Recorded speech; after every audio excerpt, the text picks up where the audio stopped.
అమ్మవారికి ఎన్నో వేల రూపాలు, ఈ రూపాలకి ఎన్నో వేల పేర్లండి. ఒక చోటు లలితా పరమేశ్వరి అని పిలుస్తారు, లేదా కంచి కామాక్షి, మధుర మీనాక్షి, కాశీ విశాలాక్షి, లేదా తెలంగాణ వాళ్ళైతే శ్రీశైల భ్రమరాంబిక అని పిలుచుకుంటారు. ఈ భ్రమరాంబికకి మళ్ళీ 10 అవతారాలండి. మనం దసరాల్లో చూస్తే శైలపుత్రి అని, స్కందమాత అని, సిద్ధదాత్రి అని 10 రూపాలు, 10 అలంకారాలు.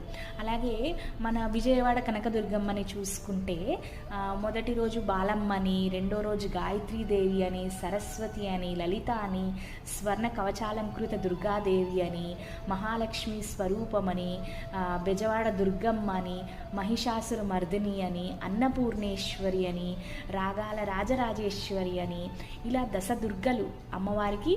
అంటే ఒకే దుర్గమ్మకి 10 అవతారాలు, 10 అలంకారాలండి.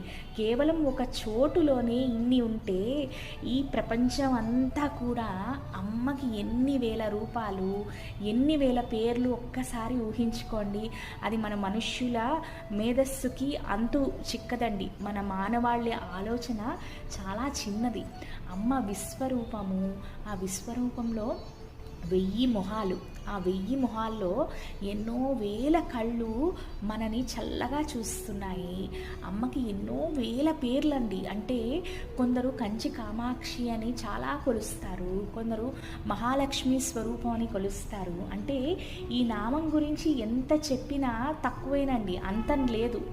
అందుకని అమ్మవారిని ఎలా కొలిచిన అమ్మ మనకి ఎలాంటి అవతారం పేర్లు తెలియకపోయినా, కొందరు వారాహి అంటారు, శ్యామల అంటారు, ప్రత్యంగిరాదేవి అంటారు, ఇలా ఎన్నో శక్తి రూపాలు ఉన్నాయండి అమ్మవారివి. మనము ఈ ఒక్క వీడియోలో కవర్ చేసేదైతే కాదు, కానీ ఎలా ఎన్ని వేల రూపాయలు ఉన్నా సరే చివరికి శ్రీమాత్రే నమః, అమ్మ నన్ను తల్లి నన్ను చక్కగా చూసుకో అంటే అమ్మవారు పొంగిపోతుందండి.